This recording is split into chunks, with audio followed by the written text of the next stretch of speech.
গেরুয়া, পুরো গেরুয়া, পুরো বাংলা গেরুয়া হবে। লড়াইটা বিজেপি তৃণমূলের নয়, জনতা ভার্সেস মমতা। বিজেপি বাহিনীও তৈরি আছে, বিজেপি বাহিনীও তৈরি আছে। সব বাইকের হাওয়ার চাকার হাওয়া খুলে দেওয়া হবে, কোনো চিন্তা নেই। 4 আওয়ার্স পুরো ভোটের প্রচারের মধ্যে প্রায় 1 মাস গেল। খাওয়া দাওয়া, শরীর স্বাস্থ্যের দিকে খেয়াল রাখছেন? দুটো একসাথে থোড়ি হয়, দুটো একসাথে হয়। সিটগুলো ফাঁকা থাকলে, মমতা ব্যানার্জির সামনের চেয়ারগুলো যদি ফাঁকা থাকে, যদি 100টা 150টা লোক জমে, তাহলে আপনার মনে চিন্তার ছাপ আসবে না? বরানগরেও যা ফল, মহানগরেও তাই ফল হবে। দ্বিতীয় দফা নির্বাচন, তার ঠিক আগে কিছু ঘন্টা আগে মুখোমুখি আছি আমরা বরানগরে বিজেপি প্রার্থী সজল ঘোষের সঙ্গে।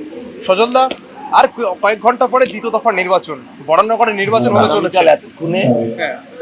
আগামীকাল এতক্ষণে যা যা হবার হয়ে গেছে। মানে খেলা শেষ। খেলাটা কি হবে কি দাদা, কি মনে হচ্ছে? গেরুয়া, পুরো গেরুয়া, পুরো বাংলা গেরুয়া হবে। আর কিচ্ছু খেলার জায়গা নেই, খেলতেই পারবে না অন্য কেউ, জনগণ খেলবে। লড়াইটা বিজেপি তৃণমূলের নয়, জনতা ভার্সেস মমতা, জনতা ভার্সেস মমতা। নিশ্চিন্ত থাকুন। প্রচার পর্বে আমরা দেখেছি আপনি একটা কথা খুব বলছেন যে 5টা বছর অন্তত পক্ষে সময় দিন, না হলে পরিবর্তন করে দেবেন। 100%, এটাই তো হওয়া উচিত। ভোট কিসের জন্য দেয় লোকে? আবারও বলি, ভোট কোনো ভিক্ষে নয়। ভোট হচ্ছে একটা ঋণ, ধার, লোন। মানুষ লোন দেয় যাকে, তার দায়িত্ব থাকে লোনটা রিপে করা কাজের মধ্যে। লোনটা রিপে করলে পরে, যেমন ব্যাংক আবার লোন দেয়, মানুষ আপনাকেও রিনিউ করবে। এটাই হচ্ছে। বাইক বাহিনী দাপাদাপি শুরু করে গলিতে গলিতে। আরে বিজেপি বাহিনীও তৈরি আছে, বিজেপি বাহিনীও তৈরি আছে। সব বাইকের হাওয়ার চাকার হাওয়া খুলে দেওয়া হবে, কোনো চিন্তা নেই। বরানগরে কি সিংহাম দেখা যাবে? সিংহম, তারপরে ওই আর কি কি দাবাং, তারপরে পুষ্পা, এসবের কোনো সিং, এসবের কোনো সিং। দাবাং নয়, ভোটিং, পুরো ব্যাপারটা ভোট। এই 24 আওয়ার্স পুরো ভোটের প্রচারের মধ্যে প্রায় 1 মাস গেল। খাওয়া দাওয়া, শরীর স্বাস্থ্যের দিকে খেয়াল রাখছেন? দুটো একসাথে থোড়ি হয়, দুটো একসাথে হয় না। কারণ দ্বিতীয়টা করার প্রয়োজনও নেই এখন। এই লড়াইটা বাংলাকে বাঁচানো, শুধু আমার এমএলএ হওয়ার লড়াই। এই লড়াইটা রাজ্যটাকে বাঁচানো। বোঝাতে পারলেন? মমতা ব্যানার্জি, শেষ প্রশ্ন করুন, মমতা ব্যানার্জি লাস্টে এমন এমন কথা বলেছেন, তিনি দেখা যাচ্ছে যে সরকার ভেঙে যেতে পারে, এরকমও বলছেন তিনি। তার চোখে মুখে চিন্তার ছাপ। মানে দীর্ঘদিন রাজনীতি করছেন। নিচের সিটগুলো ফাঁকা থাকলে, মমতা ব্যানার্জির সামনের চেয়ারগুলো যদি ফাঁকা থাকে, যদি 100টা 150টা লোক জমে, তাহলে আপনার মনে চিন্তার ছাপ আসবে না? করে কমে খাচ্ছিল। 15 বছরে 35টা না 36টা প্লট তৈরি হলো শুধু হরিশ চ্যাটার্জি আর হরিশ মুখার্জি।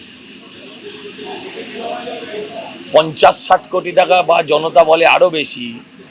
বাড়িটা যে হলো ভাইপোর, হ্যাঁ, ওই চপের দোকান না কিসের দোকান তুলে, তারপর রঙের দোকান, তারপর সেটাকে তুলে দিয়ে চায়ের দোকান, চায়ের দোকান তুলে রঙের দোকান, রঙের দোকান থেকে রংবাজির আসর। মানুষ সব কেড়ে নেবে না? ব্যথা আছে তো, নামবে না, বিপর্যয় নেমে গেছে। যা হবার প্রথম দফাতেই দফা রফা হয়ে গেছে। প্রথম দফাতেই তৃণমূলের প্র্যাকটিক্যালি দফা রফা হয়ে গেছে। বিপর্যয় যা হওয়ার হয়ে গেছে। কালকে তাহলে সুনামি 100%। বরানগর মহানগর সর্বত্রই একই, নিশ্চিন্ত মনে থাকে। বরানগরেও যা ফল, মহানগরেও তাই ফল হবে। বরানগর তো কোনো আলাদা প্ল্যানেট নয়। 92% ভোট। প্রথম দফা। আপনার বাড়ির গুরুজনকে জিজ্ঞাসা করবেন তো তারা দেখেছে কিনা, বাড়ির গুরুজনদের জিজ্ঞাসা করবেন তারা দেখেছে কিনা। 92% ভোট, কেউ দেখেনি না। নিশ্চিন্ত থাকুন, নিশ্চিন্ত থাকুন। কালকে সারাদিন আপনাদের বিরাট কাজ থাকবে না, কিন্তু আপনারা বিরাট কিছু ছবি, খবর, ভাইরাল সব পাবেন না কালকে। আমাদের মতো লোক ধরে ধরে ইন্টারভিউ করতে হবে। সেটা কি বন্ধ করে দিলে কেন্দ্রীয় বাহিনী? একদম। খানিকটা আপনাদের রোজগারে আঘাত হয়ে যাচ্ছে, কিন্তু নিশ্চয়ই আপনি সেটাকে সহ্য করবেন হাসি মুখে, কারণ আপনিও বাংলার একজন যুবক, আপনিও চান বাংলাটা বাঁচুক। দাদা ধন্যবাদ। সজল ঘোষ তিনি ছিলেন, তিনি বলছেন যে এবারে সুনামি হবে, শুধুমাত্র বড়নগর নয়, গোটা রাজ্য জুড়ে একেবারে গেরুয়াময় হবে, এমনটা তিনি বললেন ভোটের কিছুক্ষণ ঘন্টা আগে। ক্যামেরায় সুরেশের সঙ্গে দীপন, আজ বাংলা।